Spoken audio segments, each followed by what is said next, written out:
nostalgia Hey, Greg. I remember it, so you don't have to. You know, growing up, I remember seeing a trailer for a Rob Reiner film called North.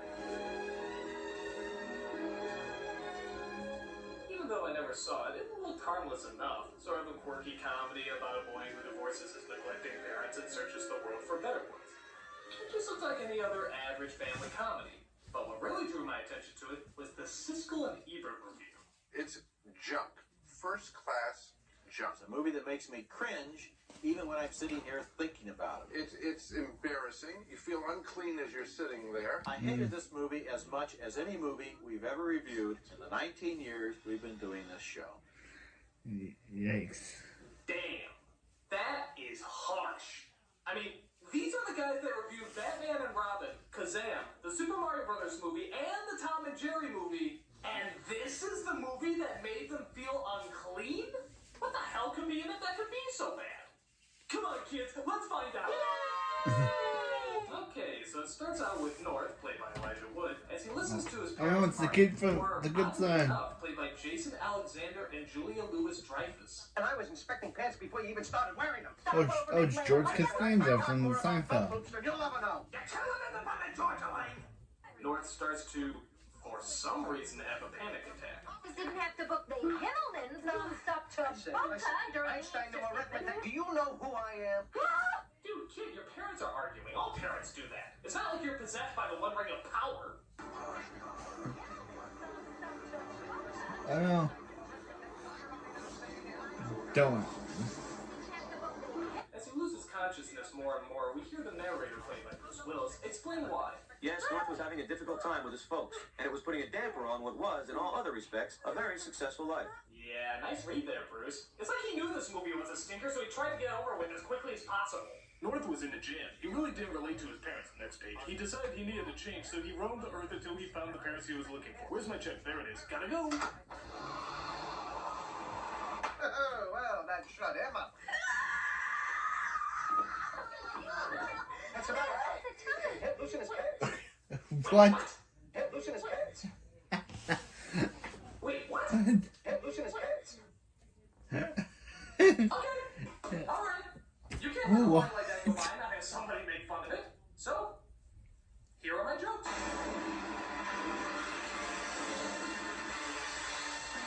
Number 10. Loose in his pants. Or take his shirt off. Either way, I'm getting the show. Number 9. Loose in his pants. I hate it when I have to direct the strippers. Number 8. Loose in his pants. Damn it, man, I'm a doctor, not a pedophile. Number 7. Loose in his pants. Isn't that the slogan for an ambulance? Number 6. What? Loose in his pants. But just skip over the turning your head and coughing. Number 5. Loose in his pants. I always forget we circumcised him. Number 4.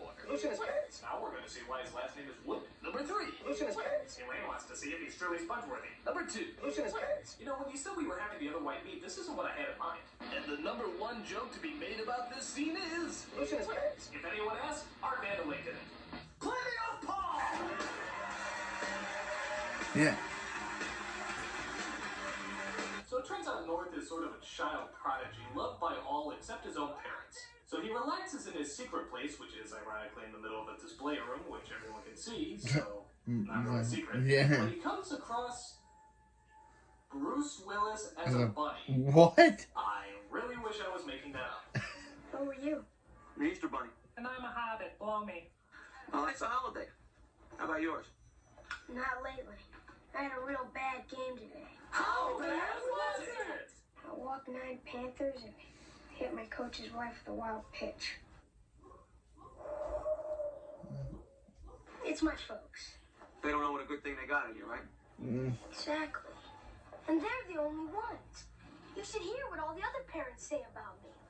North's room is always clean. North always looks both ways. North never spoils his appetite. North flosses. North was crucified for our sins. When are you gonna make that kind of commitment? You realize, of course, that you're not alone. What do you mean? Look, kid, just because I'm in a bunny suit doesn't mean I haven't stumbled across... Yeah, it does. Well, whatever you're about to say, Yeah. being in a bunny suit pretty much destroys all credibility. If you want my advice, and I know you didn't ask for it, go home, make up, and goodbye. What? And that was it. Nothing special. I just left him there in that secret spot of his. Just him and his thoughts. And some hallucinogenic brownies that seem to be taking effect. What a scoop! Ah, free agent. It's brilliant, North.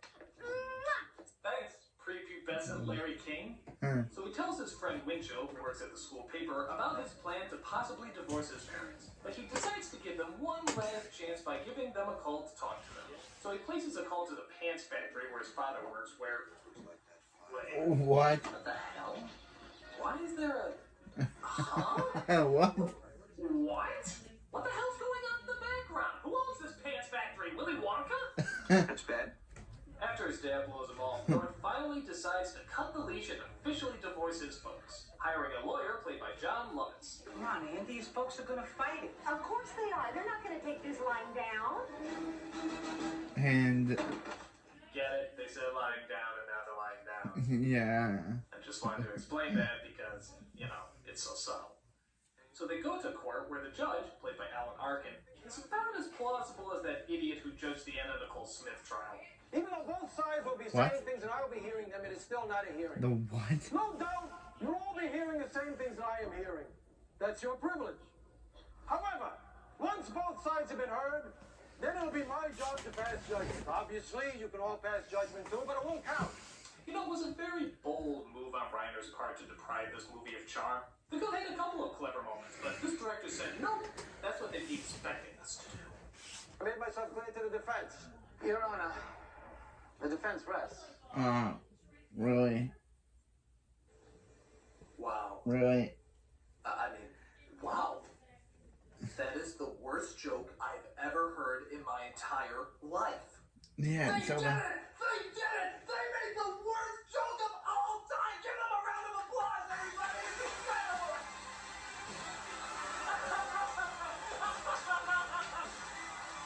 Joke ever.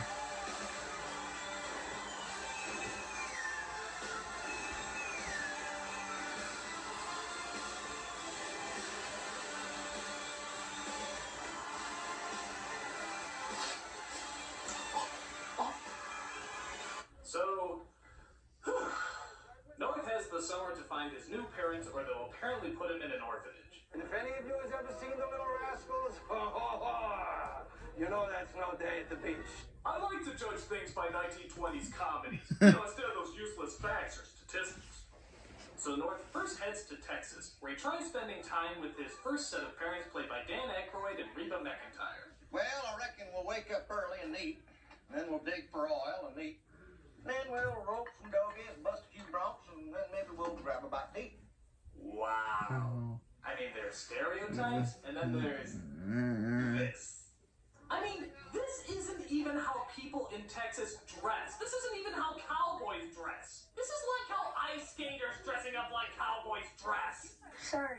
So North notices that his new folks really want to fatten him up. But why? Then you'll be like Buck. Who? Our first son, biggest boy this big state's ever seen. Why, he can eat more in one day than anyone else could eat in a whole month. That's why Buck hated February. What? Where is Buck? He died in a stampede. Oh. What? I'm so What? sorry. Needless to say, it was a mighty big loss. Did I miss something Yeah. there? I mean, what was the point of that conversation? Was something funny said? They have a son, the son dies, so what? They have a son, the son is fed, he dies in a stampede, so where's the humor? In fact, I'm gonna play a little game with you. It's a wonderful game to play with a lot of really bad movies, and it's simply called Spot the Joke.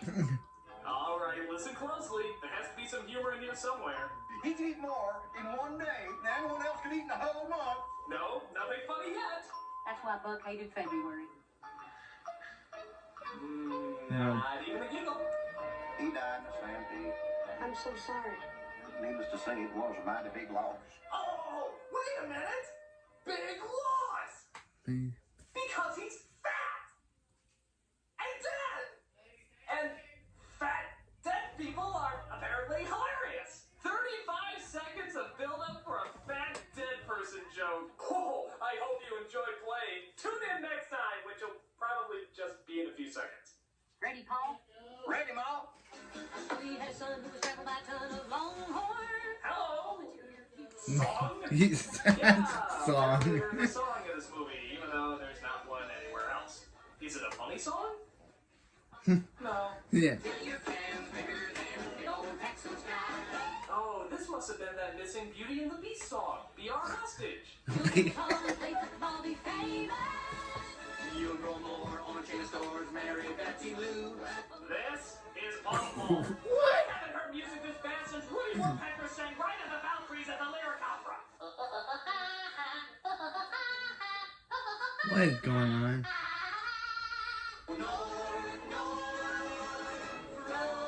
This is so bad. Another rib, son? No, but No. a legitimate joke would be nice. Yes. So North sits and thinks about what the flying fuck he just saw when we're approached by an old familiar face. That's right, Bruce it's Bruce Willis Willis. again. As a cowboy. He's a cowboy now. You know, down here in these parts, we got a saying. Sometimes when you're mad for gold, you gotta try more than one stream. I'm familiar with another saying. Stop following me or I'll call the police. So his next stop is Hawaii, where he comes across Governor Ho and Mrs. Ho, who also want to adopt him. In Hawaii, aloha means hello and goodbye. Doesn't that get confusing? Only when you're firing someone. Oh, well, aloha. What do you mean I'm fired? So, are there as many ethnic stereotypes in Hawaii as there are in Texas? Do volcano gods eat virgins? Well, here in the islands, we have only 12 letters in our alphabet. I didn't know that. Well, sure, just think about it. Waikiki or Lulu. Well, that's very interesting, but how does that help me get into college? Well, since we don't use the letters B, C, D, and F, you're pretty much guaranteed to get straight A's. Good gravy, the jokes on Happy Meals are funnier than this. But North is also wondering why the governor and his wife want to adopt him in the first place. Hawaii is a lush and fertile land. In fact, there's only one barren area on all of our islands. Unfortunately, it's Mrs. Ho. That's the worst thing ever uttered by humans. This movie is pure evil. I mean, what is up with these jokes? Yeah, they're not funny. You know what? I don't even think Rob Reiner was paying attention. I think he just wanted to go on vacation and somehow get paid for it. So he made a cheap-ass movie shouting cut every couple of minutes while he sat around swinging on a hammock. That at least would be a more believable excuse. Please give a big, warm Hawaiian welcome to our new pride and joy, our son, Lord.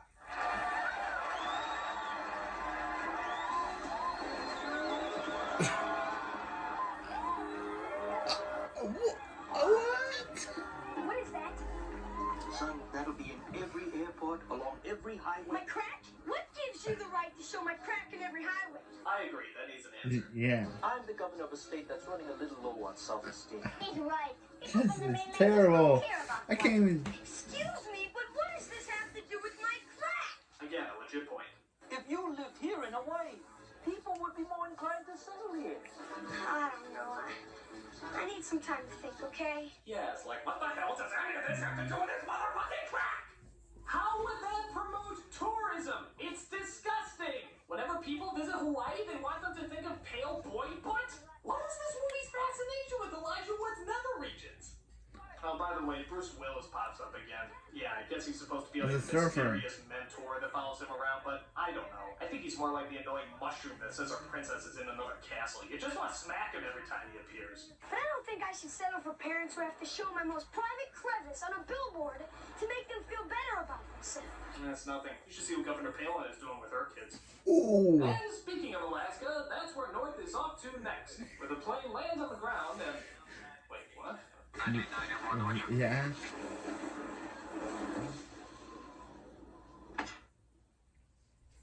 Where's the joke? I don't get it! The plane touches the window? Why is that funny? Answer me! So he gets to the Eskimo village where... Oh, God. This Oh, isn't no. accurate at all, is it? It's like if the Polar Express meets the Flintstones. I'll give the film credit, though. At least they did get Native American Graham Greene to play an Eskimo here. I mean, it's not like they got Kathy Bates spray-painted her face and slapped on a black wig like a minstrel show. No! Oh my. Oh my God. My God. Kathy Bates as an Eskimo. What? Am I seeing things? Kathy Bates as an Eskimo. And she was on The Office, but... Random! Are you even trying? And Kathy Bates was on The This Office, movie couldn't possibly and she was get good more there. insulting. Just watch what But they do with their her grandpa, as an played by Good Burger Eskimo. survivor Abe Vigoda. Oh, Good Burger survivor, a When an Pagoda. Eskimo gets too old or weak to contribute to society, You're not. the No, whole family gets They together are. and everybody walks to the ocean. You're really. they are. And then the revered old Eskimo is proudly placed on an ice floe and sent out to sea so he can die with dignity.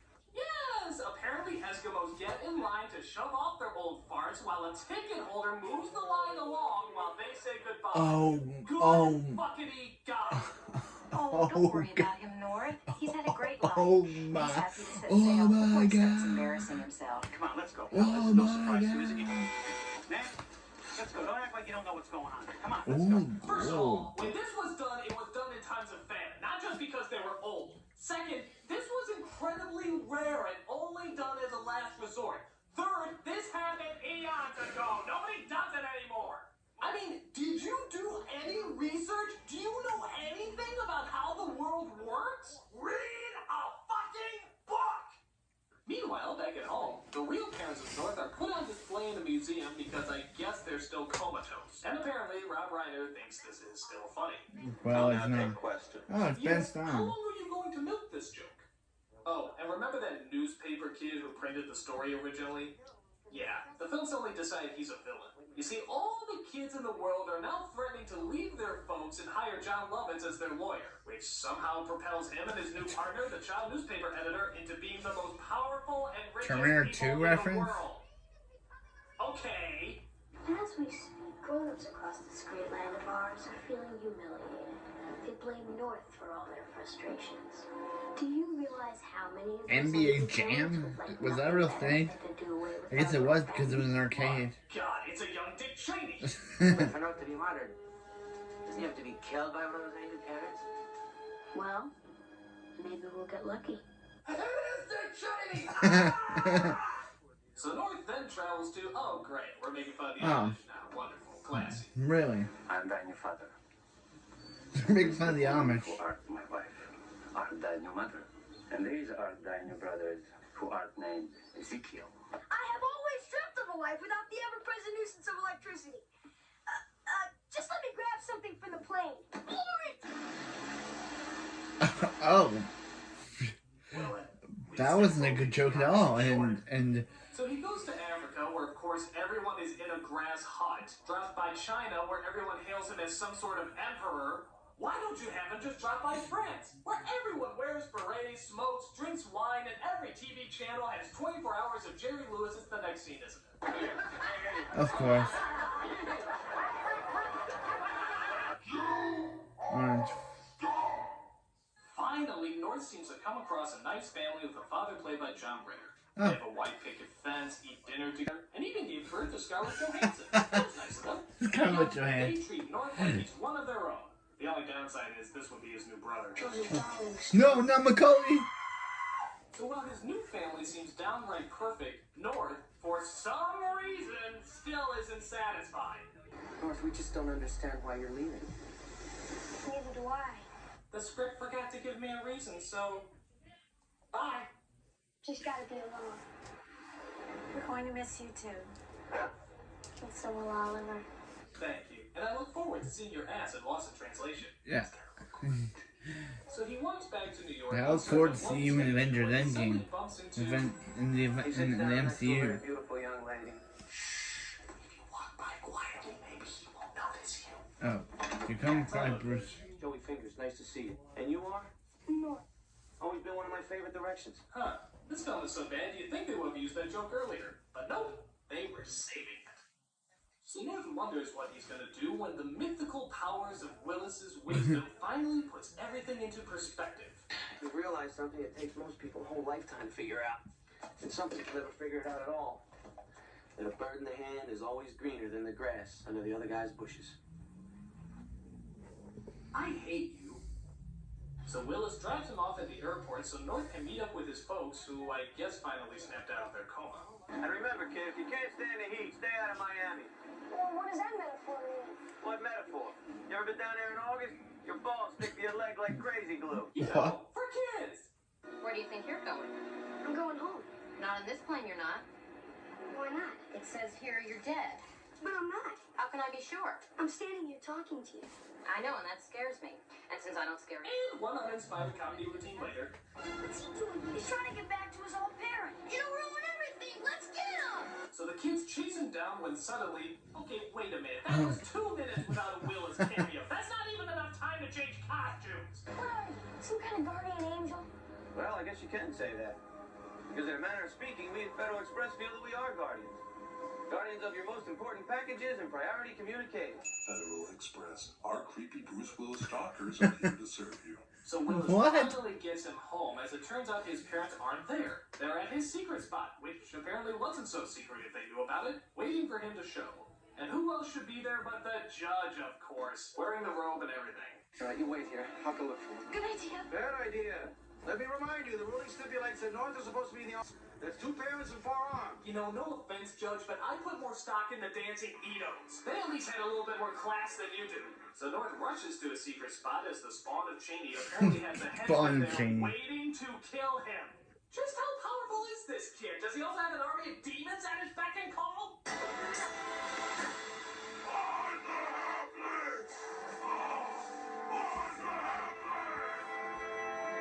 So North rushes towards his parents. The henchman gets out his gun, pulls the trigger, and it was all a dream.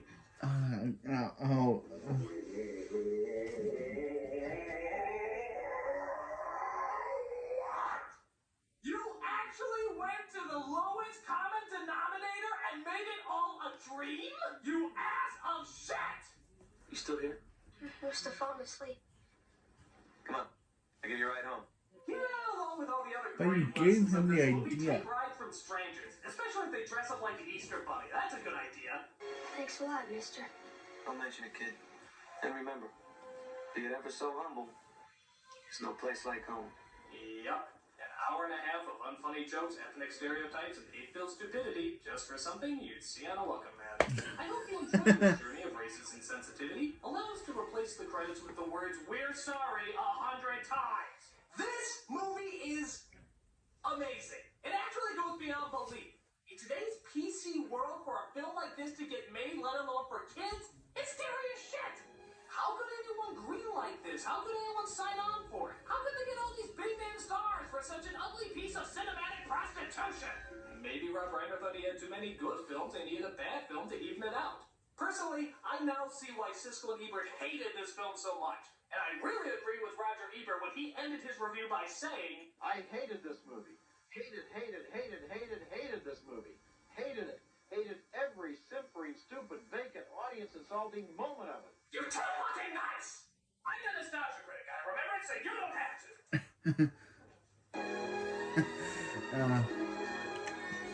to. Just bad.